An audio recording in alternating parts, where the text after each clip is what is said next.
தேவனுக்கே மகிமை உண்டாகட்டும். இந்த எல்ரைஸ் சேனலில் பார்க்குறவங்க ஒவ்வொருத்தரும் நான் இயேசு கிறிஸ்துவின் நாமத்தினால வாழ்த்துறேன். ஏசப்பா உங்களை அதிகமாக ஆசீர்வதிப்பாரு. ஆண்டவர் இந்த நாளில் உங்களுக்காக தந்த வேத வசனம் ஆண்டவர் உங்களை தைரியப்படுத்துறாரு. மத்தேயு 19வது அதிகாரம் 29வது வசனம் உங்க மத்தியில வாசிக்கிறேன். என் நாமத்து நிமித்தம் வீட்டையாவது சகோதரையாவது சகோதரிகளையாவது தகப்பனையாவது தாயாவது மனைவியாவது பிள்ளைகளையாவது நிலங்களையாவது விட்டவன் எவனோ அவன் தனையாய் அடைந்து நித்திய ஜீவனை சுதந்திரத்துக் கொள்வான். அல்லேலியா. ஏசப்பா எப்படி சொல்றாரு பார்த்தீங்களா? அவருடைய நாமத்து நிமித்தம் தகப்பனையாவது தாயாவது சகோதரியாவது சகோதரர்களையாவது மனைவியாவது வீட்டையாவது நிலங்களையாவது விட்டவங்க என்ன செய்வாங்களாம்? தனியாக அடைந்துக்குருவாங்களாம். இன்னைக்கு பாருங்க, இன்னைக்கு அநேக பேர் பாக்குற நம்ம கொஞ்சம்தான் இருக்கும். அதை ஆண்டவர் நிமித்தம் விட வேண்டாம், விடுறது போல இல்ல. ஆனா என்ன செய்யறாங்க? ஆண்டவருக்கா துணிஞ்சு வர்றதுக்கு தன்னுடைய குடும்பம் போயிருமோ, பெற்றோர்கள் போயிருவாங்களோ, நம்மளை மறந்துடுவாங்களோ, நம்மளை வெறுத்துருவாங்களோ, நமக்கு ஒன்றும் தரமாட்டாங்களோ, வீடு தரமாட்டாங்களோ, சொத்து தரமாட்டாங்களோன்னு என்ன செய்யறாங்க? யோசித்து பயப்படுறாங்க. ஆனா ஆண்டவர் சொல்லியிருக்காரு, இதெல்லாம் விட்டவனுக்கு 100 தனியா ஆண்டவர் தருவாராம். நீங்க கொஞ்சத்தை விடுறதுக்கு பயப்படுறீங்க, ஒரு வீட்டை விடுறதுக்கு பயப்படுறீங்க, கொஞ்சம் நிலத்தை விடுறதுக்கு பயப்படுறீங்க, ஆண்டவருக்குன்னு ஏதாவது கொடுக்கறதுக்கு நீங்க யோசிக்கிறீங்க, ஆண்டவருக்குன்னு கொஞ்சம் இடத்த கொடுக்க யோசிக்கிறீங்க, உங்க வீட்டை கொடுக்க யோசிக்கிறீங்க, அதை விட்டுட்டு வர்றதுக்காக நீங்க யோசிக்கிறீங்க.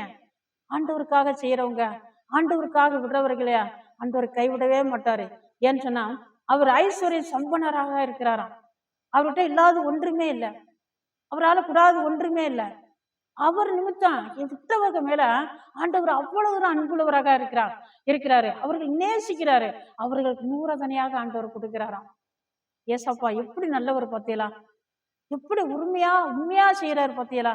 நாங்க கூட பாருங்க, கொஞ்சம் இடங்கள் இருந்துச்சுதான், ஆனா வீட்டோட பங்காளிகளோட போராட முடியல. நாங்க அதை ஒரு பொருட்டாக நினைக்கல. ஏதோ கொஞ்சம் கிடைச்சா சரி நினைச்சுக்கிட்டு என்ன செய்துட்டோம், விட்டுட்டோம். ஆண்டவர் எங்களை கை விடல. எத்தனையோ வாடகை வீடுகளை ஏறி இறங்கி இன்னமும் இந்த பக்கத்துல இந்த கேட்டவரம் பாளையத்துல வெளியில போனாக்கா எந்த வீட்டுல குடியிருக்கிறீன்னு கேக்குறாங்க. எனக்கு ரொம்ப கஷ்டமா இருக்குது. இப்படிலாம் நாங்க கஷ்டப்பட்டோம். நான் ஆண்டவர் நிமித்தம் வாடகை வீடுங்கிறது இந்த ஊழியத்துல வந்தது பிறகுதான் எனக்கு வாடகை வீடுனா என்னன்னு எனக்கே தெரியும். அங்க வாடகை வீட்டுல இருந்தது இல்ல, எல்லாம் சொந்த வீடு சொந்த இடங்க தான். ஆண்டவருக்காக விட்டுட்டு வந்தோம். அங்க எதையும் பொருள்படுத்தல, அது ஒரு பொருட்டாக நினைக்கல. ஆண்டவர் பெருசாக நினைச்சோம், ஆண்டவர் பெரியவராக நினைத்தோம், ஆண்டவர் எங்களை கைவிட மாட்டார்னு நினைத்தோம். ஆண்டவர் அதே போல எங்களை கைவிடாத அப்படி எங்களை ஆசீர்வதித்து வச்சிருக்கிறாரு. எங்களுக்கும் சொந்த இடங்களை செப வீட்டுகளை தங்க இடத்தை ஆண்டவர் தந்திருக்காரு. நீங்க ஏதோ கொஞ்சம் விடுறத நீங்க யோசிக்காதீங்க, நீங்க பயப்படாதீங்க. ஆண்டவர் 100 தனியாக தருவாரு. அது மட்டும் இல்ல, பாருங்க, மகிமையில என்ன செய்வாராம்? நித்திய ஜீவனையா ஆண்டவர் தருவாராம். பரலோர ராஜ்யத்துல நித்திய ஜீவங்கிறது அதுவும் இதை காட்டிலும் 100 தனியான ஆசீர்வாதம் நலன்கள் எல்லாத்தையும் காட்டிலும் அதிகமாக ஆண்டவர் நித்திய ஜீவனையும் தர்றாராம். இதை எல்லாம் இழந்தவர்கள் சகோதர பாசம், சகோதரிய பாசம், பெற்றோர் பாசம் இருக்கதான் செய்யும். இருந்தாலும் நம்ம ஆண்டவருக்குள்ள இருந்தோம்னு சொன்னா கண்டிப்பா அவர்கள் நம்மளை விட்டு போக மாட்டாங்க. அவங்க நம்ம மேல அன்பா இருக்கதான் செய்வாங்க. ஆண்டவர் விட மாட்டாரு. ஆனா நீங்க ஆண்டவர் மட்டும் துணியணும். அப்போ ஆண்டவர் உங்களை கைவிட மாட்டாரு. எல்லாத்தையும் உங்களை விட்டு போக விட மாட்டாரு. அவங்களே உங்களை நேசிக்க வைப்பாரு. உங்களை தர வேண்டியது ஆண்டவர் தருவார், உங்களை ஆசீர்வதிப்பார். நான் உங்களுக்கான ஜெபிக்கிறேன். எத்தனை பேர் நீங்க குழம்பி கொண்டிருக்கிறீங்களோ, நம்ம ஆண்டவருக்காக வெளியில போயிட்டோம் சொன்னா நமக்கு ஒண்ணும் கிடைக்காதுன்னு சொல்லி பயப்படாதீங்க. ஏசப்பா உங்களை ஆசீர்வதிப்பார். நான் உங்களுக்காக ஜெபிக்கிறேன்.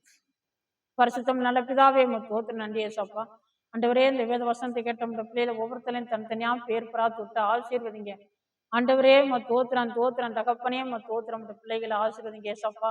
ஆண்டவரே, உமக்காக விட்டவர்கள் ஆண்டவரை தன்னோட குடும்பத்தினார்களை ஆண்டவரை பெற்றோர்களை நிலங்களை ஆண்டவரை எல்லாத்தையும் விட்டு ஆண்டவரை உண்மை பின்பற்றி வந்த பிள்ளைகள் ஆண்டவரை வெக்கப்பட்டு போக விட மாட்டீங்க. ஆண்டவரே ஏசாப்பா, நீர் ஆசீர்வதிக்கிற தேவன். ஆண்டவரே ஏசாப்பா, இந்த பிள்ளைகளை ஆண்டவரை ஆசீர்வதியும். அப்படி விட்டு வந்த ஒவ்வொருத்தரையும் நீர் நிறைவாக ஆசீர்வதியும். ஆண்டவரே, இந்த விடுறதுக்கு யோசித்து கொண்டிருக்கிறவர்கள், பதறி கொண்டிருக்கிறவர்கள், ஆண்டவரே அப்பா, இருமனதா இருக்கிறவர்களுக்கு ஆண்டவரை நீங்க உதவி செய்யுங்க தகப்பனே. அவர்களை தைரியப்படுத்துங்க ஆண்டவரை தோத்திரம். அவர்களை ஆசீர்வதிங்க தகப்பனே தோத்திரம். இயேசு கிறிஸ்துவின் நாமத்தை ஜெபிக்கிறோம் பரிசுத்தம் நல்ல பிதாவே.